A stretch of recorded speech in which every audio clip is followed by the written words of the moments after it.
Welcome to True Echo, where the voices of everyday heroes rise above the noise.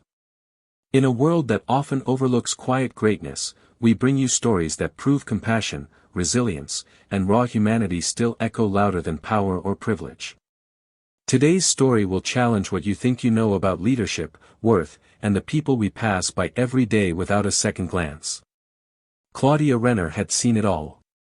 30 years in the hospitality industry had sharpened her instincts into something close to prophecy. She could sense when something was off before the reports even landed on her desk. And lately, the reports from the Hillstone Grand Hotel in San Mateo had been too perfect.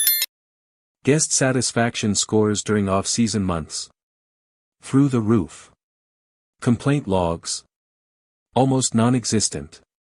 For a property that hadn't undergone a renovation or major management change in years, the numbers felt doctored. So she flew in. Unannounced. The sky over San Mateo was a hazy gold when her car pulled into the circular drive.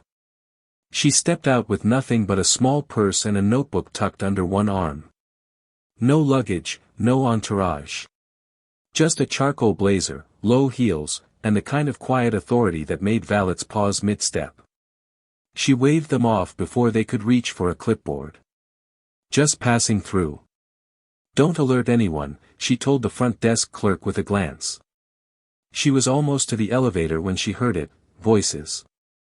Foreign languages. Fluid. Effortless. Someone was speaking French, then Arabic, and just as she slowed her pace, the voice transitioned into Mandarin. It came from a narrow hall near the janitor's closet. Claudia peered around the corner and saw him, a dark-skinned man in a worn navy uniform, crouched beside a paper map, patiently guiding an elderly Chinese couple through the layout of the hotel. His body language was gentle. Reassuring. Behind them stood a confused man speaking Arabic, and with barely a pause, the janitor turned and responded, fluent and calm. She watched, frozen. Not because of the spectacle, it wasn't one. There was no audience. No manager present. Just an unseen man bridging impossible gaps with kindness and language. When he turned down the hallway with his mop and bucket, she followed. "Excuse me," she called softly. He looked back, a little startled. "Yes, ma'am. I saw you just now. With those guests." "That was impressive. What's your name?" He hesitated. "Terence. Terence Whitlow. I work here full-time. 6 nights a week." She didn't reveal her identity. Didn't want to make him nervous. "You speak French, Mandarin, Arabic. Anything else?" A sheepish smile. "Portuguese. Russian. Some German. A little Hindi. Enough to get through a guest issue, usually." Claudia blinked. "Where did you learn all that?" "Books. Late-night shows. Friends. Forums." He scratched the back of his neck. "I just like languages. Makes the world feel less far apart." He said it like it was nothing. Like he hadn't just unraveled a multilingual miracle in a hallway near the restrooms. She nodded slowly. "You've got talent most of this building probably doesn't know about." He gave a shrug that was more modest than humble. "I just try to help. Sometimes folks come in scared, tired. Figured someone ought to make them feel okay." Then he disappeared into the janitor's closet, as though their conversation never happened. But Claudia didn't move. She stood in that hallway long after the sound of his mop wheels faded, her thoughts trapped in that moment, looping again and again. That night, she couldn't sleep. In a corner suite under a different name, on Egyptian cotton sheets with a glass of wine untouched beside her, Claudia's mind kept returning to Terence. It wasn't just the languages. It was how he made people feel. That kind of presence wasn't trained. It was innate. By morning, she had made up her mind. At 7 a.m., she skipped the complimentary breakfast and went straight to the hotel's security office. "Pull the tapes from yesterday." 4:30 p.m. near the janitor's closet, she told the staffer. Within minutes, she was staring at grainy footage of Terence helping guests like a United Nations delegate in a janitor's uniform. No audience. No incentive. Just pure, instinctive empathy. "Do you know him?" she asked the technician. "Yeah. Terence. Been here for years. Never late. Never complains. Kind of weird, some say, but he's sharp. I mean, sharper than most around here. Has management ever considered him for another role?" A pause. "Nah.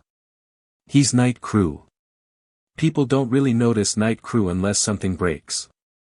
That was all Claudia needed to hear.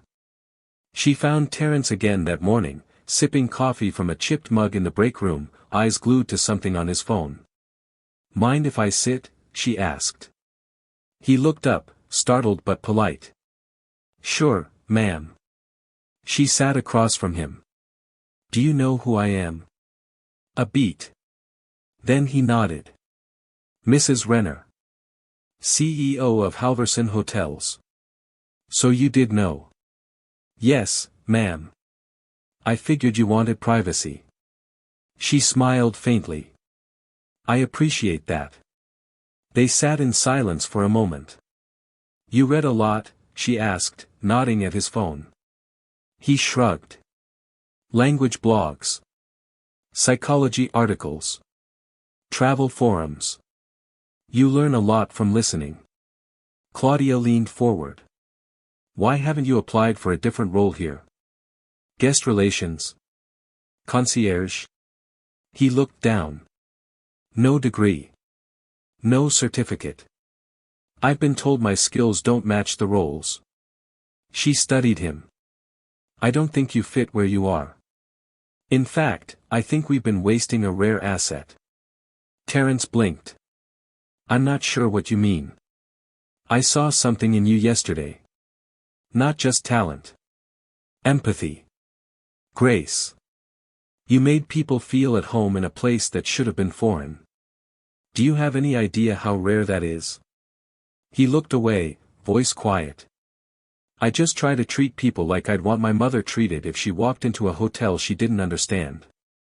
Claudia swallowed hard. "I want to meet with you later today," she said. "Talk about creating a new role. One where your voice becomes part of the guest experience." He blinked. "You serious?" "Dead serious." This time, Terence didn't walk away with his mop. He just nodded slowly, the weight of possibility heavy in his chest. Claudia stood and walked out. Her heart, usually steel and strategy, felt full for the first time in months. Tomorrow would be different. So would everything that came after. By the time noon rolled around, Claudia Renner was seated in the HR office, flipping through the thin personnel file of Terence Whitlow. The folder was almost insultingly sparse. "Not much in there," said Denise, the HR manager, an efficient woman in her 40s with a skeptical glint in her eye. "He's night staff. Those roles don't usually go through much review unless there's a problem. And with Terence, there's never a problem." Claudia skimmed the pages. No college degree. A high school diploma from Fresno. A short work history of service jobs, dishwasher, delivery driver, night clerk, none lasting more than a couple years until Hillstone. He'd been there 6 years, steady, under the radar. There were no complaints. Not even a tardy. Just one note from 4 years ago, a commendation for helping a guest locate her missing child near the pool area. Claudia read the note twice.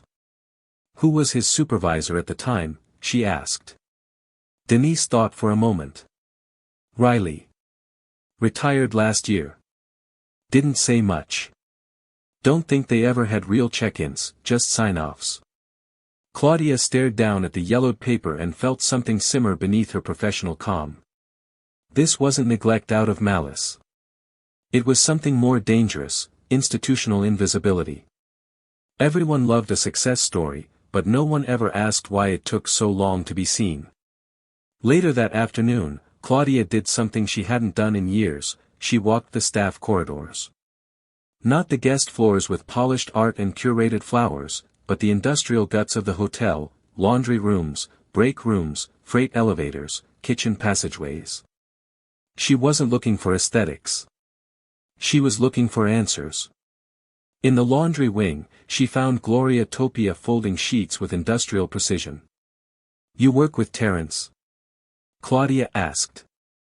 Gloria looked up. 5 years.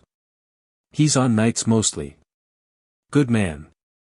Has he ever applied for another role? Concierge?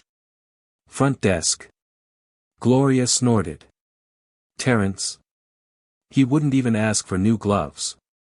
Says other people need them more. But I've seen him help crying guests in languages I couldn't name. Step in when others freeze. Claudia leaned against the wall. Does he get along with the rest of the staff? He doesn't hang out. Doesn't go for drinks. The younger ones think he's too quiet. But when something breaks, or a guest panics, they look for him. That says more than friendliness ever will. Claudia exhaled, her suspicions confirmed by every word. He's been carrying more than we realized, hasn't he? Gloria didn't hesitate. Lose him, and this place falls apart quietly. Most of us know it. Claudia nodded, thanked her, and walked back toward the elevator. She paused before pressing the button. The staff thought he was serious. The guests thought he was a godsend. Management hadn't thought of him at all. Until now. By 4:30 p.m., Claudia had reserved a private meeting room on the 6th floor, one usually used for upscale guests or private events. She ordered 2 cups of coffee, told the assistant manager to page Terence for a private consultation, and waited. When he arrived, his uniform was crisp, and his hands scrubbed clean. He looked unsure, like a man walking into a disciplinary hearing, not a promotion. "You're not in trouble," Claudia said, gesturing for him to sit. He nodded once but didn't relax. She leaned forward. "I've spent most of my career thinking I could read a room in 10 seconds. Yesterday, you proved me wrong." He blinked. "Ma'am. I saw you help that couple, that man, that child near the pool 4 years ago, read the note. But I also spoke with the team. Laundry. Security. They told me stories. You've been doing more than mopping floors. You've been holding up the soul of this hotel." Terence looked down. "It wasn't about being noticed. I just didn't want people to feel alone." That line hit her like a freight train. Claudia's voice softened. "My father used to say, if you want to see what a place is made of, check who's cleaning it at 3 a.m. I think I finally understand what he meant." She took a breath. "I want to create a new position. One that doesn't exist yet. Guest experience liaison. You'd be the first." He sat very still. "I'm not trained for anything like that," he said quietly. "I disagree," she said. "You're more trained than most with degrees." She outlined the vision: front desk walkthroughs, cultural training for staff, multilingual guest support, real-time conflict resolution. "I don't need a resume," she added. "I need someone who can change the energy of this place. And you already have." Terence's eyes glistened, but he didn't look away. "I've spent so many years cleaning up after people," he said softly, "I forgot what it felt like to be seen." Claudia reached for a napkin and slid it toward him. "I'm not asking for a thank you. I'm asking for your help. To change what this industry rewards. To shift how we see value." There was silence. Then finally, with the tiniest nod, he said, "I'd be honored." That evening, Terence didn't return to the janitor's closet. He walked instead through the guest floors with a new awareness in his chest. For the first time in years, he wasn't invisible. And somewhere, deep in the structure of the hotel, a quiet shift had begun. The ripple effect wouldn't take long to surface. Terence arrived early the next morning, earlier than he needed to, standing outside the staff entrance in slacks and an old button-down shirt. He wasn't sure if it was too formal or too casual, but he had ironed it 3 times just in case. His usual worn-out work shoes squeaked faintly as he stepped into the lobby, uncertain if he belonged. He didn't head toward the janitor's closet. For the first time in over 6 years, he walked past it. Allison at the front desk spotted him and gave a surprised smile. "You clean up nice," she said with a grin, then added, "They told us." "Congrats." He nodded, unsure how to respond. Meanwhile, Claudia was already drafting the internal memo. She didn't call it a promotion or a pilot initiative. She didn't attach corporate buzzwords. She wrote 2 lines. Effective immediately, Terence Whitlow has been appointed Guest Experience Liaison. He will assist in cross-departmental guest relations and multilingual support. No fanfare. No company-wide announcement. Just action. Terence's first assignment was shadowing every major department: concierge, reservations, bellhop services, room control. Claudia arranged for a rotation over 3 weeks. HR scheduled him for uniform fittings, tech access training, and system overviews. But the most important instruction came from Claudia herself. You don't need to perform. You just need to keep being you. Still, Terence felt out of place that first week. On day 2, while attending the morning briefing with the front desk team, he sat in the corner, silent. It wasn't until someone brought up long wait times for foreign guests that he quietly said, "If we make someone feel welcome before they check in, they're more forgiving of delays. If we wait until they're angry, it's too late." The room fell silent. By the end of that week, Claudia received 3 separate guest emails mentioning the kind gentleman, who spoke to them in their native language, made them feel safe, and even helped with directions without being asked. Terence hadn't even realized those moments had been noticed. But what truly caught Claudia off guard was the staff reaction.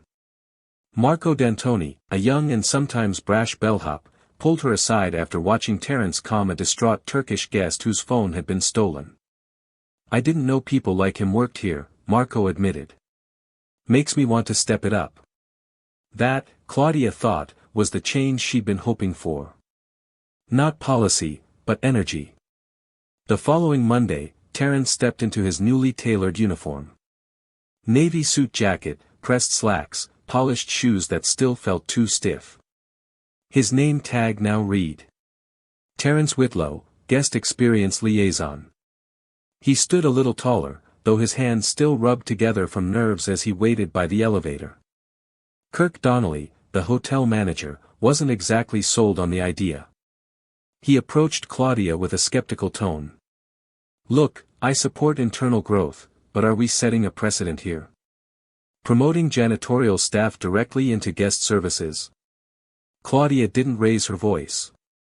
She didn't need to. "We're setting a precedent for paying attention. If that scares people, they're in the wrong industry." That ended the conversation. Terence spent the next week walking the floors, not cleaning, but observing. He sat quietly in the background of guest disputes, gently stepped in when cultural misunderstandings occurred, and answered questions other staff didn't even recognize as issues. One guest from Brazil approached the desk clearly frustrated. His English was halting, and the concierge staff, while polite, were visibly uncomfortable. Terence stepped forward. "Posso ajudar?" he asked gently.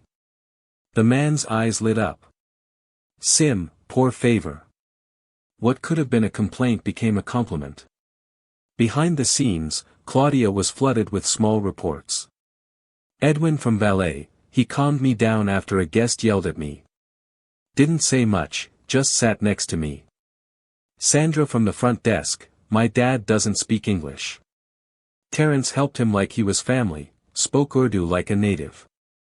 Word was spreading. And the culture was shifting. Housekeepers began greeting each other in different languages: bonjour, here, hola, there, not perfectly, but intentionally.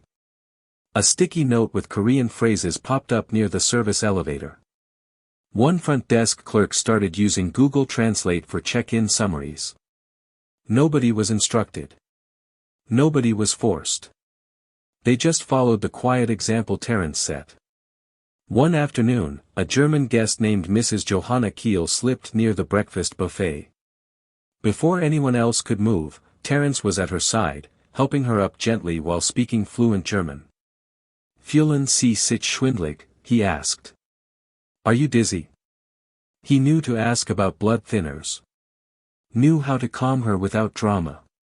By the time security arrived, she was smiling, her hand still resting in his. "Who is this man?" she asked. No one had a simple answer. But they knew this, something had changed. Not just in how guests were treated, but in how the hotel treated itself. And Terence Whitlow had become its quiet compass.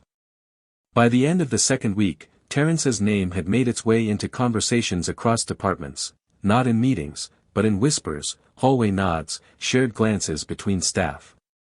There was something about his presence that made people slow down, think twice before brushing off a confused guest or dismissing a frustrated coworker. Claudia noticed it everywhere. She noticed it in how bellhops now made eye contact with guests instead of just grabbing bags. She saw it in the small acts, the front desk clerk who started writing down directions in multiple languages, the housekeeper who left a handwritten welcome note in Korean for a visiting family, even the kitchen staff, who'd once ignored dietary concerns from guests with thick accents, now asking follow-up questions. None of it had been mandated. No memo had gone out. It all traced back to Terence. He never held a meeting. He never lectured or asked for credit. He simply kept doing what he always had, offering dignity to strangers in ways that made them feel known. And for the first time, people were paying attention. It was around this time Claudia noticed something else. She started receiving emails from other Halverson properties, Scottsdale, Tempe, Santa Rosa. Not complaints. Curiosity. Who is this Terence Whitlow we're hearing about? What is this guest experience liaison role? How did you find someone like that? She didn't answer them all at once. She waited. Then, one afternoon, a vice president from corporate headquarters, Janine Alcott, flew in from Seattle for what she called a field observation. Claudia couldn't hide her irritation at the phrase. As if Terence were some experimental organism under a microscope. Still, she kept her cool. Janine watched Terence from the hotel lounge, how he moved, how he offered help in quiet ways. She saw him guide a nervous mother from Beijing to her room after noticing her anxiety near the elevator. She watched him speak soft Italian to an elderly couple fumbling with their key card.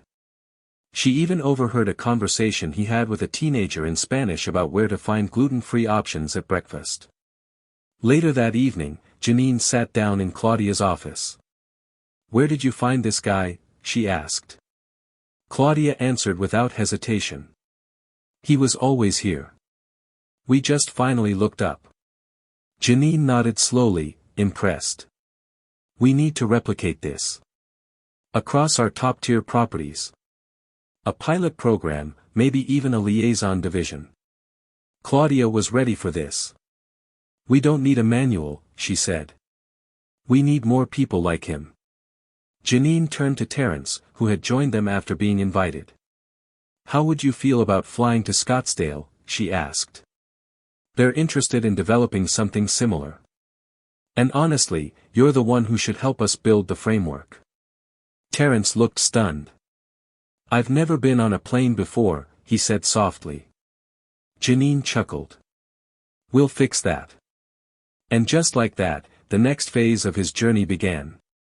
Claudia watched it all with pride, and something else. A quiet ache that felt like redemption. She remembered her early days in hospitality, working front desk in Toledo, underpaid and overworked. There had been a janitor back then too. Mr. Olan. He barely spoke English. Fixed everything. Said little. One winter, during a snowstorm, when the heat went out and the managers left, it was Olan who stayed. Who kept the guests from freezing. She'd never thanked him. She didn't even know if he was still alive.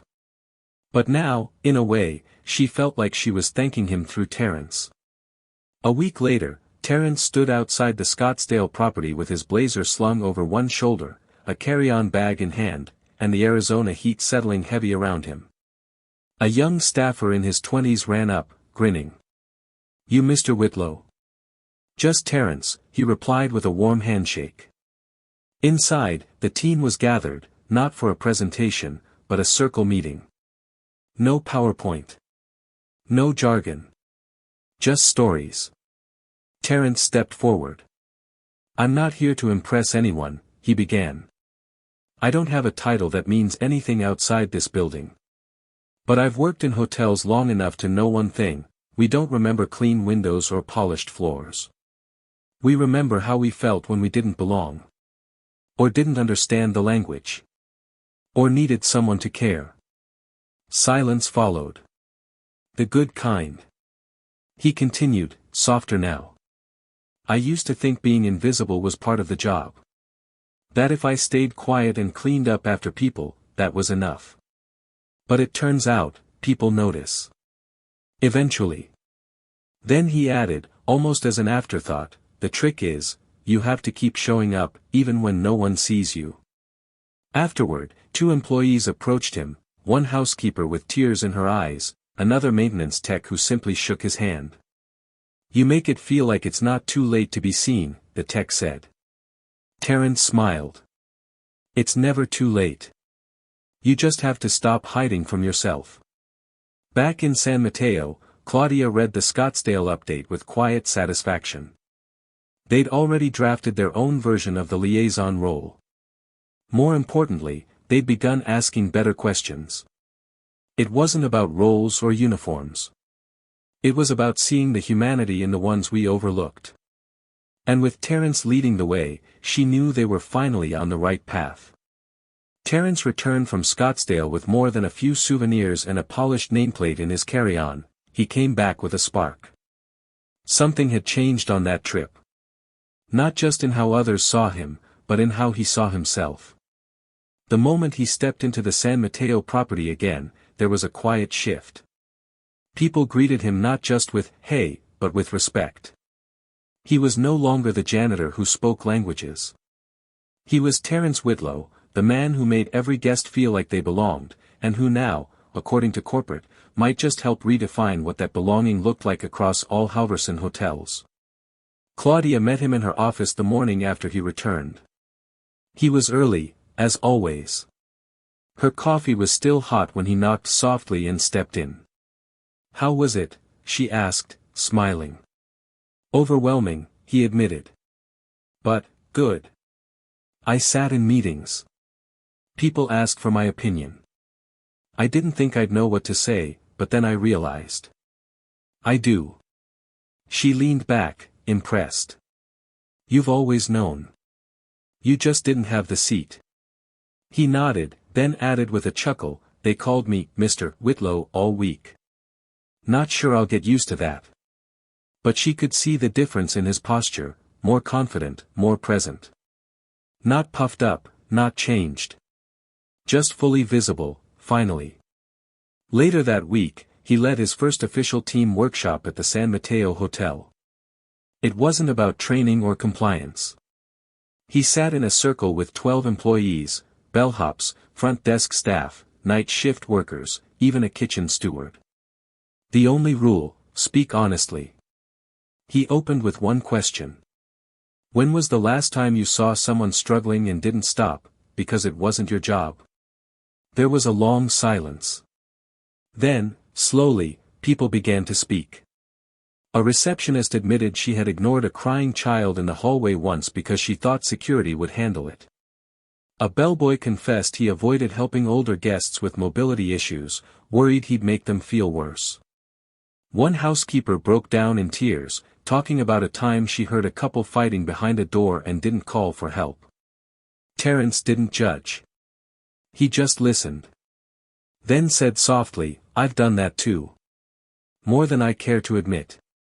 The room softened. People leaned in. The conversation wasn't about rules, it was about truth. And something real began to take root. By the following Monday, small changes appeared across the property. Near Terence's modest desk on the guest services floor, a small dry erase board went up.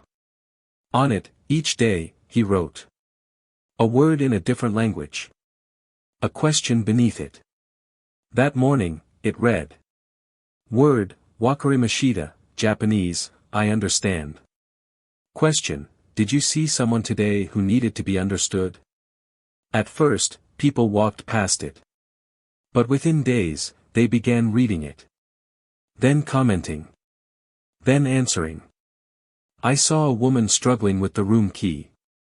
I stopped this time. A guest was clearly lost, but I was afraid of the language barrier. Tomorrow, I'll try. Claudia found herself stopping there each morning before her meetings. On harder days, it grounded her more than any data dashboard ever could. Terence had become more than a liaison. He was a compass. A quiet daily reminder of what mattered. And remarkably, the guests noticed too. One afternoon, a teenage boy was found crying near the elevators.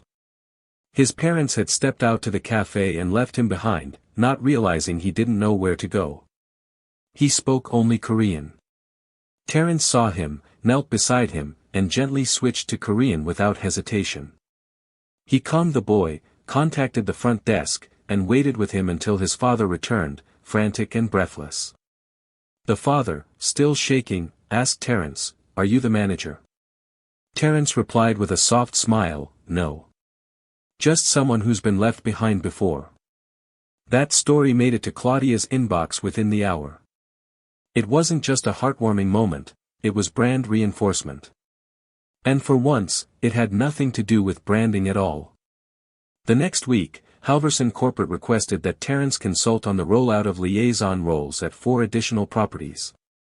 Santa Rosa was first. Then Portland. Then Tempe. Claudia didn't schedule those meetings. Terence did. He even led a remote call himself, nervous at first, but grounded once he spoke from experience. No training module replaces presence, he told the Tempe team. You don't need to be fluent in a language to make someone feel safe. You just have to look them in the eye and make sure they know they matter. That phrase would later appear on an internal corporate flyer distributed to all Halverson hotels. Presence over policy. People over protocol. T. Whitlow. But Terence wasn't looking to become a brand. He was still the man who wiped his shoes before walking into the hotel. Still the man who carried gloves in his coat pocket, just in case. Still the man who stopped to help a staffer carry towels, even in his suit. One afternoon, a pipe burst in the spa hallway. Water flooded the tile. Before anyone could panic, Terence appeared, mop in hand. You're not on janitorial anymore, someone reminded him. He just smiled. Doesn't mean I forgot how to mop. That was the moment that solidified everything. Terence hadn't risen above his old role. He had brought dignity to it, and carried that same dignity forward into his new one. It wasn't just that he'd been promoted. It was that, for the first time, everyone else had been elevated with him. Because Terence hadn't just taught them languages. He had taught them how to see. By the end of the month, the ripple effect of Terence Whitlow's presence could be felt in every hallway, every guest interaction, every behind-the-scenes conversation at the Hillstone Grand. It wasn't just that people were doing their jobs better, they were doing them differently. More slowly. More mindfully. More humanely. In the locker room, a handwritten sign appeared, "We speak kindness here," in every language. No one knew who wrote it. But no one took it down. Terence now had a permanent desk nestled near the guest services wing. Not in the back. Not behind a locked door. Out in the open. A simple walnut surface with a black placard that read. Terence Whitlow, Guest Experience Liaison. Guests often mistook him for management. Some thought he was a consultant. One elderly couple from Denmark asked if he was visiting from the United Nations. When Terence laughed and told them, "I just work here," they shook their heads in disbelief. But the most powerful part of his new role wasn't the title or even the impact, it was how others began to see themselves because of him. One morning, a nervous young woman from housekeeping approached his desk. She stood there for a full minute before speaking. "Is it okay if I talk to a guest in my own language? If they don't speak English, I mean?" she asked, voice barely above a whisper. Terence looked up with that calm steadiness and said, "If it helps someone feel like they belong, absolutely." Later that week, that same housekeeper left a note taped inside the staff break room. "I helped a woman today in Tagalog. She smiled. I didn't feel small anymore." Meanwhile, in Claudia's office, a new kind of file began forming. Not disciplinary reports or complaint forms. These were recognition logs, stories submitted by employees about moments of unexpected care or cultural connection. Moments like the valet who learned 3 greetings in Vietnamese just to help a visiting family. Or the dishwasher who helped an elderly Russian man locate his wife in the wrong wing of the hotel, and stayed with him until she was found. Claudia flipped through those pages every Friday evening before she went home. And each time, she thought the same thing. This is what we should have been measuring all along. But while Terence continued to elevate the culture at Hillstone Grand, Claudia was wrestling with something deeper. Something personal. She found herself reflecting more and more on a name she hadn't spoken aloud in years, Della. Della had been the night porter in Claudia's first job. Short. Stooped. Wore a thick knit sweater even in summer. She didn't have a formal title. No one asked her opinion. But she was the only person who noticed when Claudia, 29 and full of resentment after being passed over for a promotion, sat alone one night, crushed. Della had split her sandwich in half, handed it to Claudia, and said, "You stay. Because one day, someone will need to see themselves in you." And Claudia had stayed. But she'd never thanked Della. Never looked back. Now, as she watched Terence operate with a kind of grace that made others believe in themselves, she understood what Della had meant. So she invited Terence for coffee in her office, not a meeting, not a debrief, just coffee. "I've been thinking about legacy," she told him as she poured the mugs herself. "What we leave behind. Not in titles. In people." Terence nodded but said nothing, sensing it wasn't his turn to speak. "When I was your age, I nearly quit the industry," Claudia said. "I felt invisible. Disposable. Then this older woman, Della, sat with me one night and told me something that kept me going. And now." She looked at him, emotion rising. "Now I see you doing the same for everyone else." Terence stared into his coffee.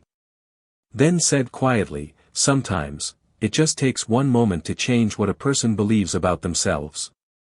Claudia swallowed hard. Exactly.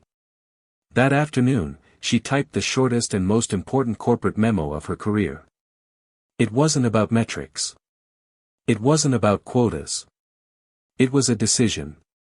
Effective immediately, all Halverson hotels will establish at least one guest experience liaison role. Candidates should be evaluated based on emotional intelligence, cultural literacy, and the ability to create human connection. Multilingual fluency encouraged. Degrees not required. Experience matters. Humanity matters more. She hit send. Then picked up her phone and called maintenance. "Tell Terence he's off guest floor duty tomorrow," she said. "He's flying to Santa Rosa. Their team's waiting." The voice on the other end replied, "He's already helping a new family check in. They just flew in from Istanbul." Claudia smiled to herself. This wasn't a corporate strategy anymore. It was a movement. Terence wasn't just part of it, he was leading it. One quiet moment at a time. The hotel van pulled up in front of the Halverson property in Santa Rosa just after noon. Terence stepped out, blazer over his shoulder, a neatly packed carry-on in hand. The California sun bathed the terracotta building in gold, but it was nothing compared to the warmth waiting inside. The general manager, 2 assistant managers, and a group of staff had gathered, not in suits, not with clipboards, but with folding chairs and curious eyes. There were no banners, no obligatory muffins from catering, just 12 employees seated in a wide circle, waiting. They didn't know exactly what to expect. Some thought this was a new training program. Others assumed Terence was from corporate. But when he walked to the center, set his bag down, and looked each person in the eye, the room went still. "I'm not here to impress anyone," he began. "I'm not a trainer. I'm not from HR. I used to mop floors 6 nights a week in San Mateo." He paused. "I still know how to mop. I still keep gloves in my pocket. But someone saw something in me I didn't see in myself. And it changed everything." A hush settled over the room. One woman leaned forward, elbows on knees. A young man in a chef's uniform tilted his head. "I want to ask you a question," Terence continued. "When was the last time someone around you was struggling, and you didn't stop? Not because you didn't care, but because it wasn't your job." This time, the silence felt heavy. Then, slowly, hands lifted. Stories surfaced. Not rehearsed. Not dramatic. Just true. "I saw a man in a wheelchair waiting outside the lobby for 10 minutes. I thought bell service would come. They didn't. A woman was crying in the stairwell near housekeeping. I passed her. I told myself she just needed space. I pretended not to hear a couple arguing in a different language outside the restaurant. I was scared I'd make it worse." Terence nodded after each one. "I've done all that too," he admitted. "More than once." Then he smiled, gently. "But the thing is, it's never too late to start seeing people again. It's never too late to be seen." By the end of the session, no one wanted to leave. Terence wrote the word of the day on the dry erase board behind the desk they gave him. Word, Ubuntu, Nguni Bantu, I am because we are. Question, who did you connect with today? He didn't ask them to respond. He just let it sit. Some took photos. Others wrote it in their notepads. One kitchen intern stuck a post-it to her locker with the word written 3 times in block letters. Claudia received the update that evening. They're already asking if he can come back monthly. The staff called it the first meeting that ever mattered. She put down her phone and stared out the window of her office. The hallway where she'd first heard Terence's voice, that unassuming mop bucket symphony of French, Arabic, and Mandarin, felt like a memory from another world. And yet, everything had started right there. Back in Santa Rosa, Terence sat alone on a bench outside the staff wing, dusk falling around him. His phone buzzed with a message from Gloria. Heard you're changing the whole chain now. You still remember us janitors down here? He smiled and typed back. I never forgot. I'm just clearing space for all of us to be seen. As the stars appeared one by one overhead, Terence leaned back and exhaled. It had been a whirlwind. Recognition. Travel. Respect. All things he'd once thought belonged to other people. But none of that compared to the message he received the next morning, just before boarding his flight home. My daughter just got her first job at a Halverson hotel. She's shy. But she came home yesterday and said, there's a man at the hotel who writes words in different languages. He makes it feel like maybe I matter. That message broke something open inside him. Because all his life, Terence had tried to be invisible, to serve without notice, to help without recognition. And now, without asking for it, he'd become the very thing he'd always looked for in others. A reason to believe again. At True Echo, we believe real change doesn't always start from the top, it often begins in the hallway, with someone who quietly decides to care. Terence Whitlow didn't demand respect. He didn't chase titles. He simply showed up, every day, and made others feel seen, until someone finally saw him too. Remember this, you never know whose life you're walking past. Or whose voice might be the one to reshape a culture. If this story moved you, tell us in the comments, who is your Terrence? Who have you overlooked? And if you believe more people need to hear stories like this, subscribe, share, and help us amplify voices that matter. This is True Echo, where the quiet ones finally get heard.